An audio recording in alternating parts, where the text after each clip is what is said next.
Across Australia, native forest logging has long been unpopular.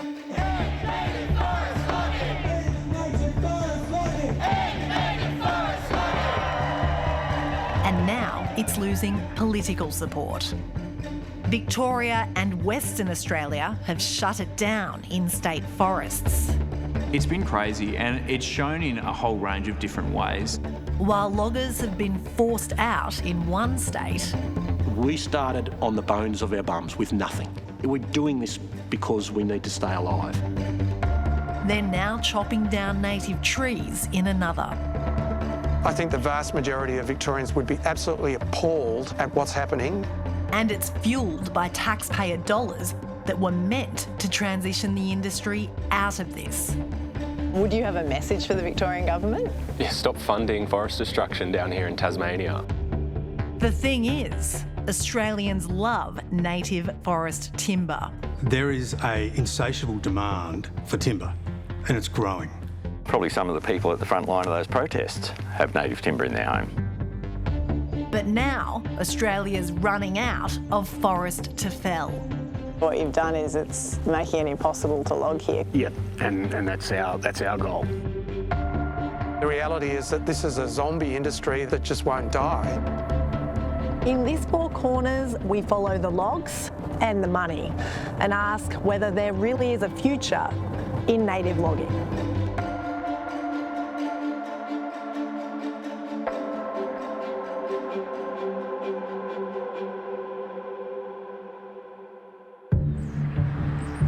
Okay, here it comes, let's go. Let's go.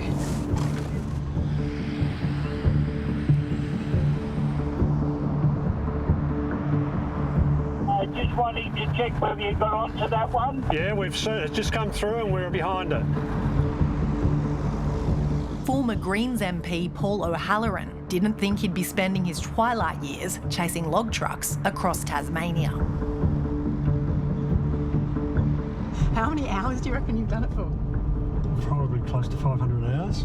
Oh my gosh, 500 hours.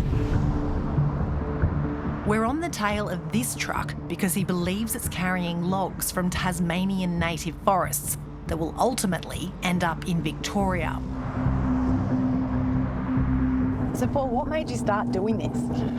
Well, I've been a forest crusader for a long time. We noticed about 3 years ago that there were a lot of whole native forest logs going out of the ships in Devonport.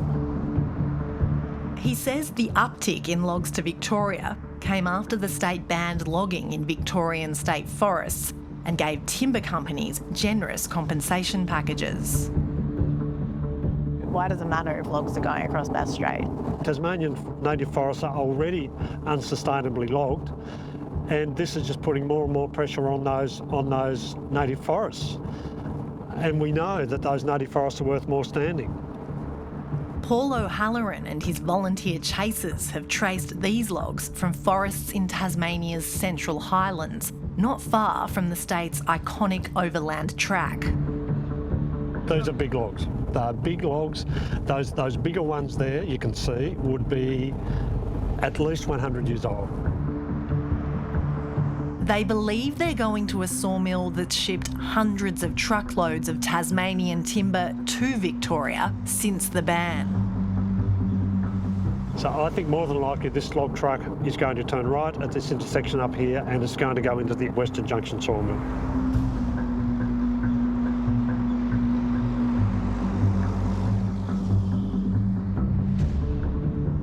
As Paul O'Halloran suspected, we arrive at the Western Junction sawmill. So everything now that goes in here, all the native forest logs, comes out as rough cut planks to be finished off in Victoria. So Western Junction Sawmill is here in northern Tasmania, but it has strong links to Victoria. All the timber from here is bought by Australian Sustainable Hardwoods, otherwise known as ASH, which is a timber company in Victoria whose major shareholder is the Victorian government.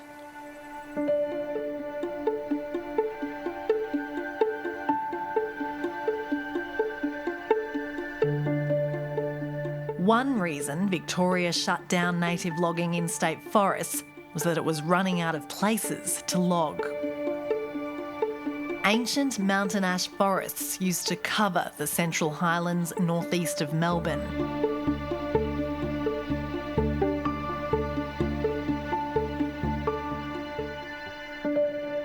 Most of the giant trees are long gone due to fire, land clearing and logging.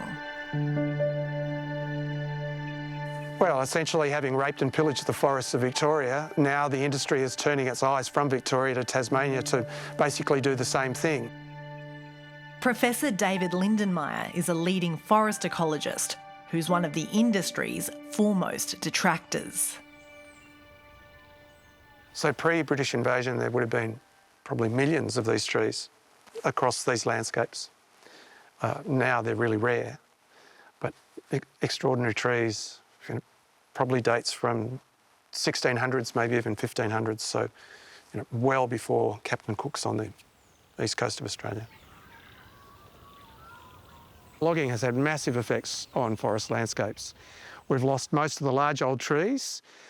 We've lost large amounts of biodiversity. We've made our forests far more flammable, and we've massively reduced water yields from forests as a consequence of logging. The whole fabric of Australia's native forests has changed as a consequence of repeated logging over the last 100 years. In more recent decades, trees being felled in Victoria were mostly being turned into wood chip for paper. This used to be alpine ash forest, and then it was clear felled, and now it's not growing back. This area was logged 4 years ago. And so this was in the last days of the industry? This was in the last desperate times. They were desperate to get virtually any timber that they could get at. It hasn't regenerated properly. It's no longer a forest. What we're really seeing is the creation of an ecological desert. The Victorian government said a survey scheduled for next year would assess regeneration of this area. As bushfires, legal challenges and new tracts of protected forest reduced the areas available to be harvested, critics say logging moved into ever steeper and more marginal country. In 2019, Victoria announced it would end native logging in state forests by 2030. But when repeated legal action brought logging to a standstill in 2023, the government suddenly brought the ban forward to the following year. We're not logging at the moment. They've all been injuncted. It's not happening, and there's no prospect that it will happen again. The Victorian government paid $1.5 billion to support the transition away from native forestry and assist businesses affected by the shutdown. While some companies took the money and closed, others used it to stay open and source native timber elsewhere. One of those companies was Australian Sustainable Hardwoods, Ash. It received the biggest compensation package of any timber company. Robert, Beverly, how you going? No one is a more dogged supporter of the Ash Mill than its managing director, Vince Hurley. Yeah, good. This is Jess. He's worked at the mill for decades and says it's the glue which holds this town together. What's the four corners thing about the town or the mill? It's a whole variety of things about mill, government, Timber. Tassie, timber. Oh, okay. Yeah, sort of stuff. Yeah. I look forward to watching it. Yeah, well, hopefully it's good. Just see. We'll see. The mill came in 1952 after the timber came here. I've been on this site now for 32 years. Hey, Josh, how are you? Good, man. How are you, mate? Good, mate. Finished for the day? Finished for the day. Good on you. See you, mate. See you, Josh. Monday. Catch you. See you Monday. It's not just about the mill. It's actually more than a mill. This is a manufacturing plant, and it employs over 200 people. It's critical for Hayfield, and without it, Hayfield wouldn't be here. So how do you guys know each other? I worked with Vince 21 years ago. Yeah, Oh, wow. And lives opposite the mill. Yeah. I used to walk across the road. Yeah. I was at work. So the mill means a lot to the town? Oh, it does. It's huge amount, yeah. Vince Hurley says the company used the government compensation money to keep the business and the town alive. Most people closed and they can drive around in their gold-plated Rolls Royces or whatever they bought with it. What we've done is we've reinvested that money in the business to enable Ash to still be here, to enable the community to be here. What did you think when the Victorian government shut down the native timber industry here? Well, it was difficult because we were planning on a 10-year horizon. We were planning on products to develop over 10 years, and then we didn't have 10 years. We had nothing. Ash has already come back from the brink once before. Threatened with closure 9 years ago, the Victorian government stepped in to save the mill and its jobs, investing $61 million and taking a 49% share. Vince Hurley and 4 others own a controlling 51%, despite paying just $600,000 for their stake. 4 years later, they were reimbursed 99.9% of that, effectively meaning their investment is just $600 for their majority share. Yeah, the government outlaid more than us, and for them, they saw it as jobs. This business here, Ash, has created $400 million of economic activity, wages, government payments in the time it's been here since 2017. Now, if that's not a good investment, I don't know what is. 5 years ago, with the writing on the wall for native logging in Victoria, the 5 shareholders went looking for timber elsewhere. They bought Western Junction Sawmill in Tasmania that came with an agreed government supply of logs from Tasmanian state forests and plantations. We saw Western Junction as a really great opportunity. So we go, here's a great opportunity. No one wants that wood. It's going to export wood chip. Let's go there. Let's buy that mill and let's develop that site to be a great site in Tasmania, employing Tasmanians. But they bought it by borrowing money from Ash, in which the Victorian government has a financial stake. Four Corners has discovered that the government greenlit the move, throwing Ash a lifeline to stay open and creating a path for it to access timber from native forests in Tasmania. Do you think that it's bizarre that the Victorian government, who banned native logging in Victoria, is fine having this connection with a sawmill in Tasmania that's logging native forests there? Well, you'd have to ask them that. Ash, the biggest mill in a state that's ended native logging, now mainly survives on trees from Tasmania, half from plantation and half from native forests. It spent tens of millions of dollars upgrading its manufacturing operations, using low-grade wood to make high-value products like bench tops and beams.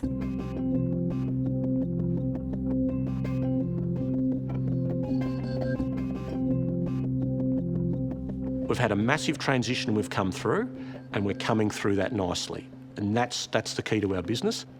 So in this year... But Dr. Daniela Jurek, lecturer in forensic accounting at Monash University, says Ash's accounts tell a more complex story. So in the current period, the last financial period of 2025, you've got a business that is struggling. She's examined the books of Ash over the period since the government became the biggest shareholder, up until the end of the last financial year. She says when logging was banned, the company became dependent on government money. It looks like an entity that's struggling to stay afloat without the additional compensation from the Victorian state government. Over 3 years until 2024, the government paid Ash $49 million in compensation and transition funding. Most the government was legally obliged to pay as penalties for its failure to deliver any timber. That's on top of the $61 million the government paid to buy into Ash, as well as another $9 million it's paid the company for equipment and grants since 2018. All up, Victorian taxpayers have put more than $110 million into ash. The Victorian government has never fully explained why some of the payments were made. Daniela Jurek says the government money that was intended to transition the industry out of native logging in Victoria has enabled the company to buy timber from Tasmania. What we can see is that the Victorian state government makes compensation payments and grants to ash. They then use that liquidity to buy large purchases of timber from Western Junction.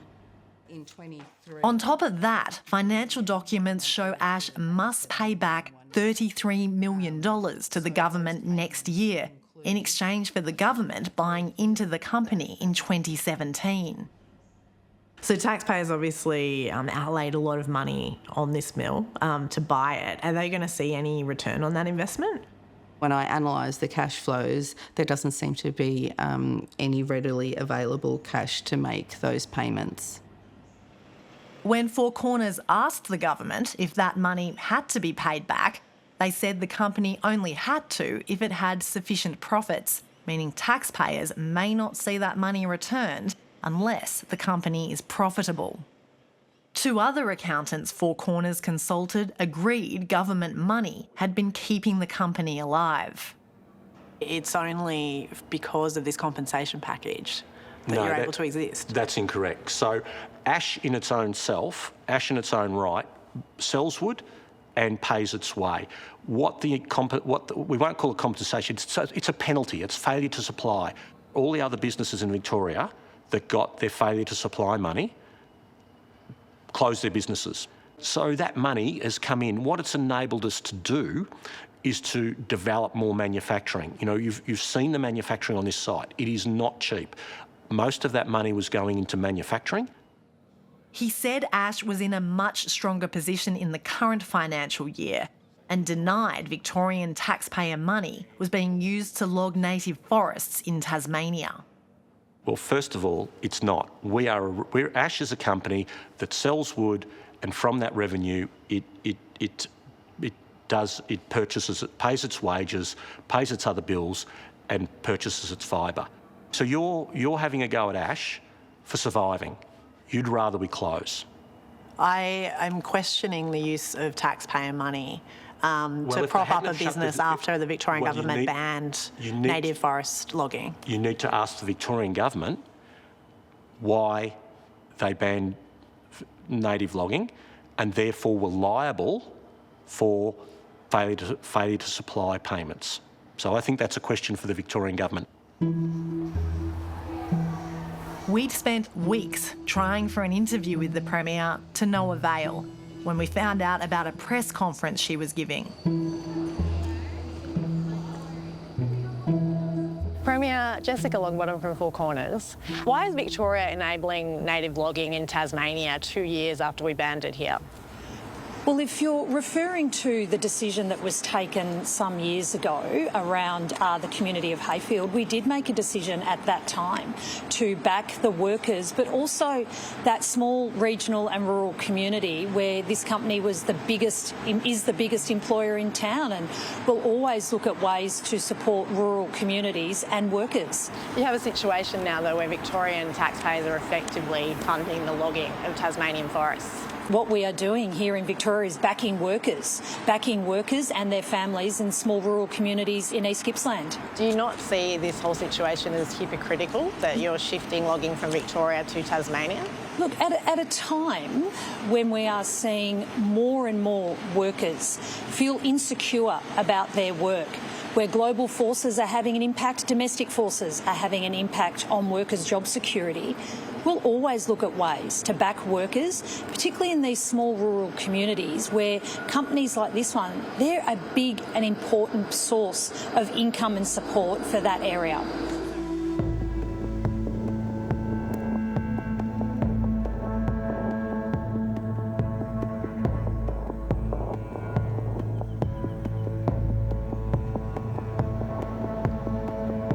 Almost half of all the native forest trees cut down in Australia are now logged in Tasmania.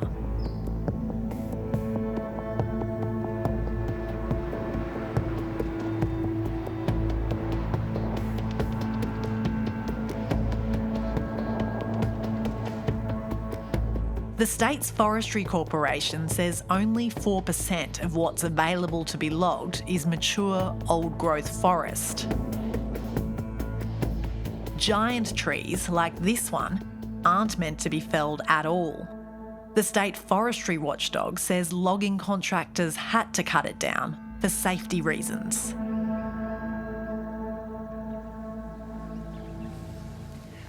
When you look at this stump, it's absolutely huge. It's 4 metres in diameter. And when this tree was felled last year, it would have been hundreds of years old, and now it's just gone. One of the things that's turned many Australians against logging is the felling of old growth trees like this.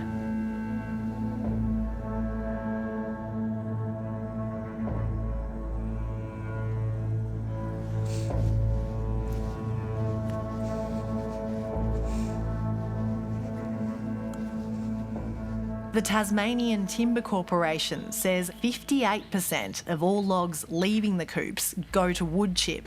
But conservationists say most of what's actually felled doesn't make the grade and is left on the ground. It's eventually burned to aid regeneration.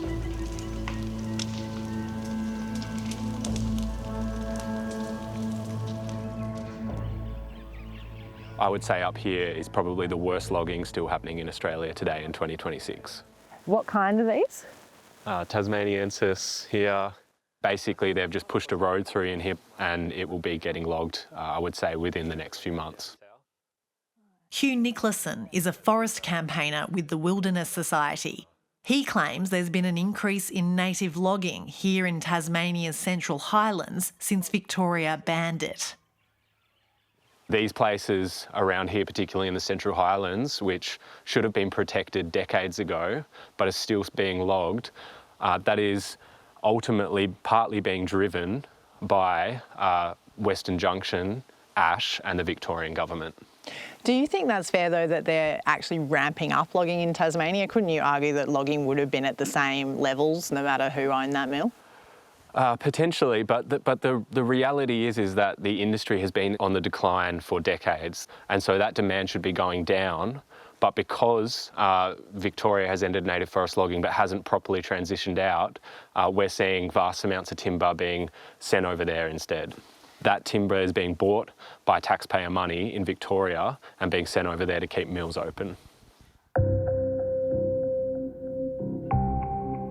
While Hugh Nicholson says logging is increasing, the State Timber Corporation denies any increase and says harvesting levels have remained relatively consistent over the past 5 years. From next year, the corporation will reduce the number of native logs it harvests and provide more plantation timber to sawmills. Ash isn't the only company to receive Victorian compensation money that's now buying wood from Tasmania. The logs Ash buys are sawn into planks at Western Junction Sawmill before being shipped. But someone else is shipping whole, unprocessed logs. Patrick Johnson is the camera guy on Paul O'Halloran's team. He's been monitoring Tasmania's main port for 3 years now, photographing timber trucks heading over Bass Strait to Victoria on ferries. They're going in onto the Spirit of Tasmania, carrying huge logs, and that's on the freight intake ramp. And you meticulously catalogued all of these with date, time? Yep, dates and times. We've got all the information on these movements. Environmentalists have also been monitoring the trucks getting off the ships in Melbourne, snapped here in the city's Burnley Tunnel, sometimes multiple loads in one day.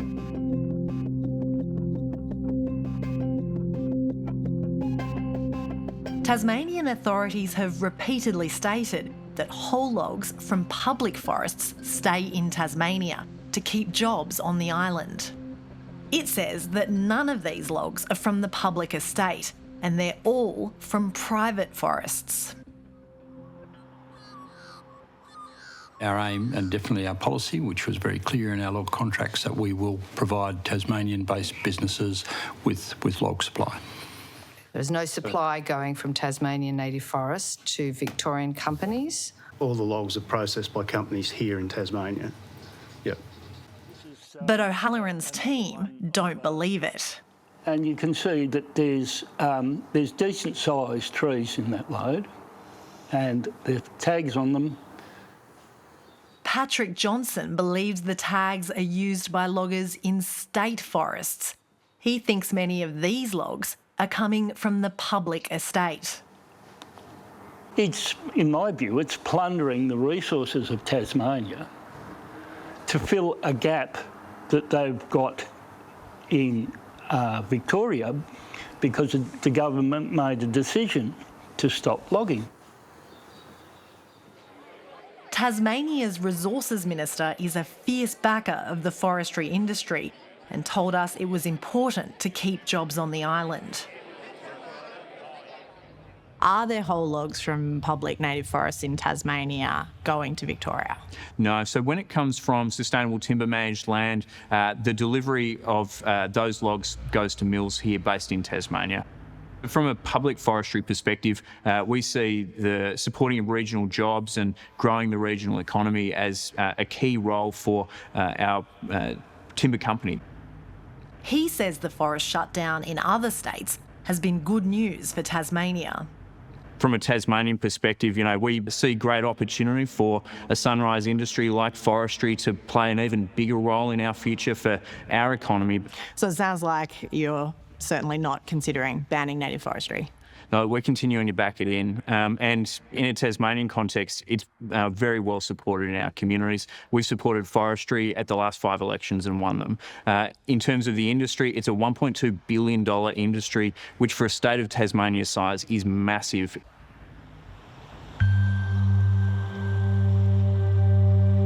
We set out to discover if the minister was right when he said no state forest logs were leaving Tasmania. It's 7 a.m. at the Melbourne Port Freight Terminal, and the Sea Road Mersey 2 from Devonport is offloading.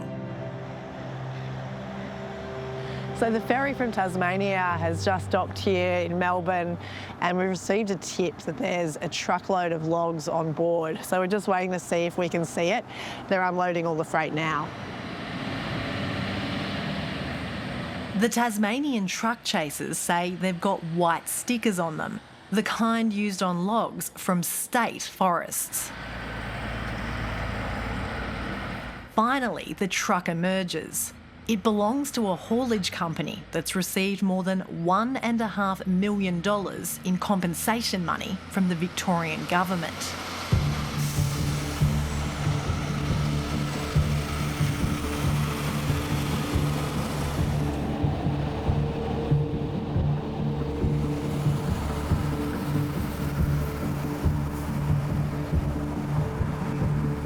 The Four Corners team follows the truck from freeway to country road.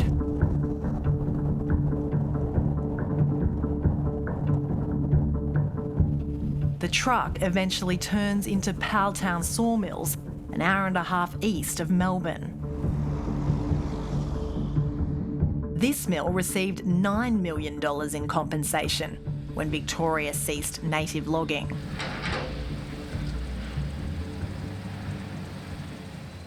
So this is a sticker that I found in a public logging coupe in Tasmania. It's used to tag logs by the Forestry Corporation there, Sustainable Timber Tasmania. But when you look at this log yard here in Victoria, it's full of tags, just like this. We now needed to work out which Tasmanian company might be sending the logs over the strait.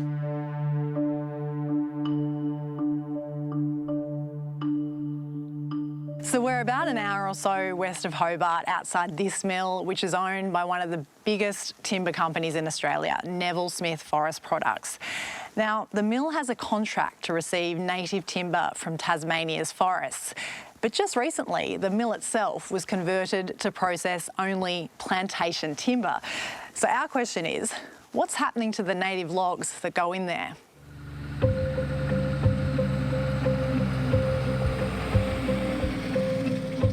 Hugh Nicholson from the Wilderness Society, like many conservationists, wants to see the industry move to 100% plantation.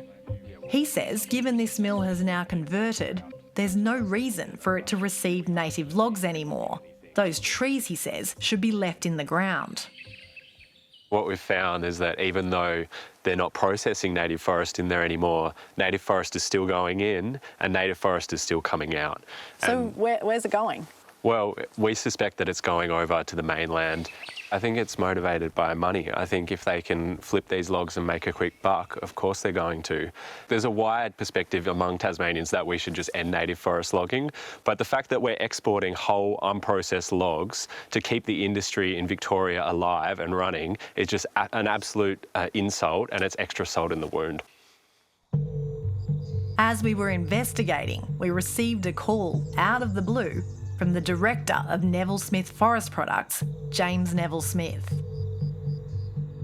I think your viewers need to understand that, forestry in its essence is the ultimate renewable. As the owner of a timber business going back 3 generations, he's a passionate supporter of native forestry. Forestry is part of the solution to climate change, and the notion that we should import our hardwoods from overseas and ignore the science and ignore the sustainability and the practices that we adopt here in Australia, I find ludicrous. So to me, I think native forestry is a really important part of that. So is plantation, but the old adage, you can't make a silk purse out of a sow's ear. Although he's diversified into plantation, he maintains it's no replacement for native timber. And he still has another mill in Tasmania that makes native timber products. Is your business selling whole logs from Tasmania's public forests to Victoria? At the moment we are, small volume, yeah. So we spoke to the Resources Minister, Felix Ellis, a few days ago, and he says there are no logs from public native forest in Tasmania going to Victoria. Well, there are, and but it's a tiny volume, and I don't really understand why it's frowned upon. I mean, I do understand it would be ideal, and what we do is to process everything in Tasmania. He says his shift to plantation in one mill means he can no longer process all his native logs, but that he still has to fulfil his contracts with customers for native timber products. So he's selling some logs to Victoria and they process them there. It's not about making a quick buck, he says. We have a contract to take the logs. So if we can't process them because we're processing plantation logs, then what do we do with them? Well, can't you leave them in the ground? No, you can't just say, I'm not going to take that volume of wood. You can tweak the volume back, which we've done. So have you cut it as much as you can? No, because I don't want to cut the volume down any further, because we need the volume in the market. We need the volume going through the supply chain so that the customers can continue to buy the product. I've still got a business that supplies, hardware stores and supplies manufacturers all around Australia with beautiful timbers that's in demand. So why would we walk away from a perfectly legal, perfectly sustainable sector just because plantation timber is available? We contacted the Tasmanian Resources Minister, Felix Ellis, who'd said no logs from state forests were going to Victoria, and told him we had found they were. In a statement, he said it was disappointing to hear that some logs from state forests may be being on-sent interstate for processing. The State Timber Corporation said it only learnt about logs going to Victoria after the committee hearings in November, and that new contracts would require sawmillers to process the logs on the island.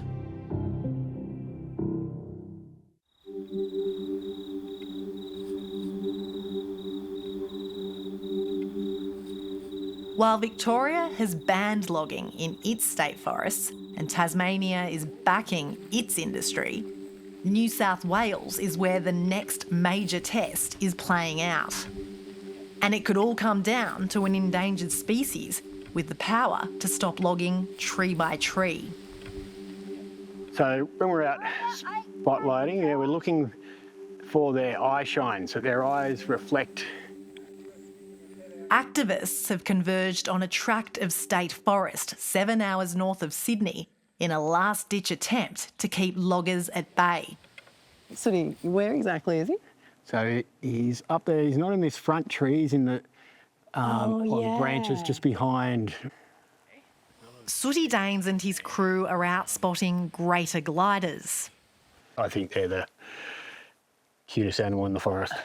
They're little fluffy ears. They're small, furry and under threat. And once a glider den tree is found, the forest around it cannot be logged. So these guys are engaged in a war of attrition with the loggers. They say it's a race. They're trying to find den trees before they can be cut down.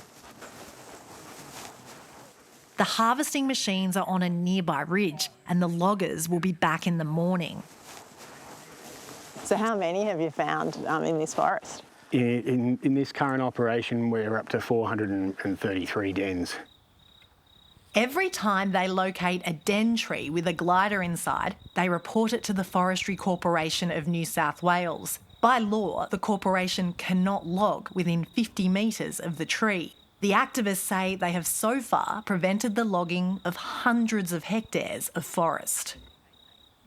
They mark the exclusion zones on Forestry Corporation maps. So every one of these pink dots is an exclusion zone. Is a den tree with an exclusion zone around it? It is. And they can't log in there? They can't log in those areas. The State Forestry Corporation has to check for dens too. But in the same period, it found just 3 compared to the activists' 433. It's also required to record glider sightings and found 117 in this patch. The corporation told Four Corners its searches were subject to different parameters, but that it considered all information provided by the activists.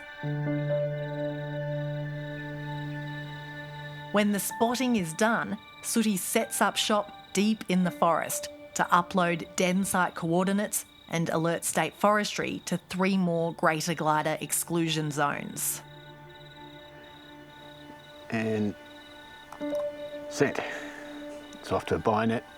The state government now has it.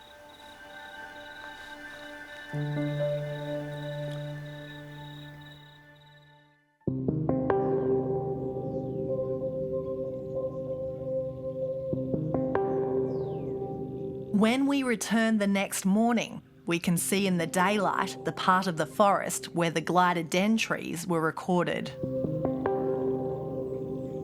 The loggers were a few hundred metres down the road, beyond the exclusion zones, where they were allowed to log.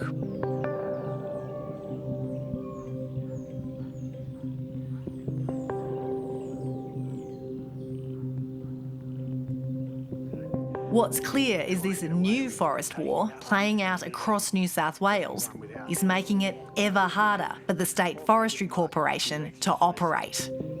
They have to leave 8 hollow-bearing trees per hectare. As well as this tree-by-tree fight, land available for logging is also declining due to fires and the creation of new conservation zones.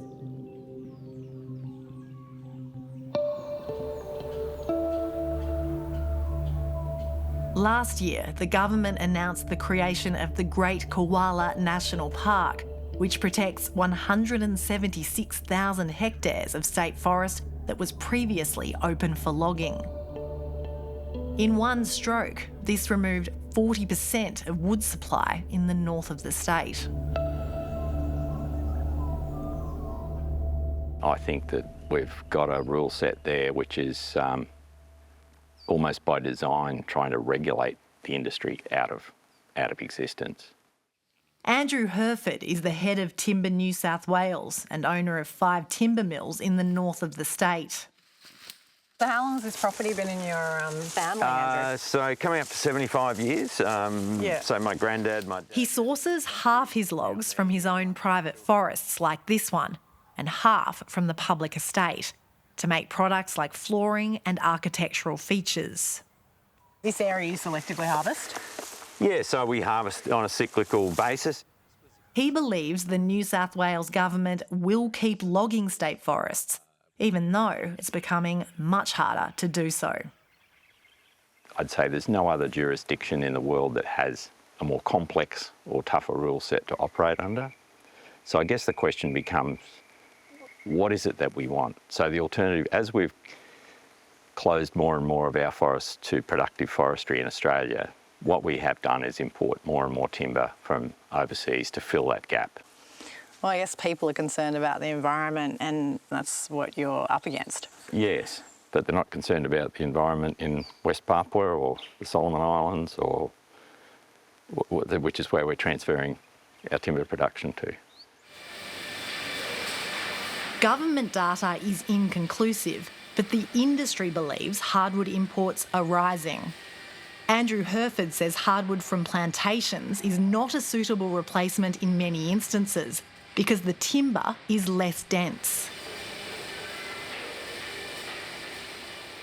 Plantation area in Australia is not only not growing, it's actually been shrinking in the last 20 years. So far from some new plantation resource that we're all going to move into, that plantation resource is actually contracting.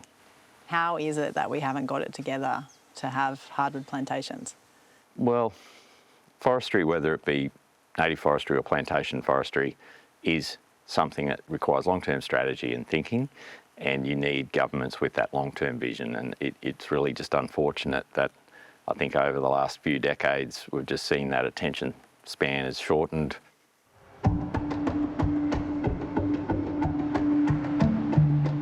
Across the country, native timber is being squeezed. For the industry and the towns that rely on logging, it's a fight for survival. We're here for the community, we're here for the people. And so closing ash would be devastating. That won't happen. We just got to keep putting one foot in front of the other. It's as simple as that. For conservationists, it's a battle to protect what remains. What we're seeing is a rapid loss of some of the last stands of old trees that we have left. And so if I was to say anything to the public and to people watching this in the future, it would be that we're really trying our best here and we're doing it for you, and the protection of these wonderful places once and for all. But the timber is still wanted. The government money's still there.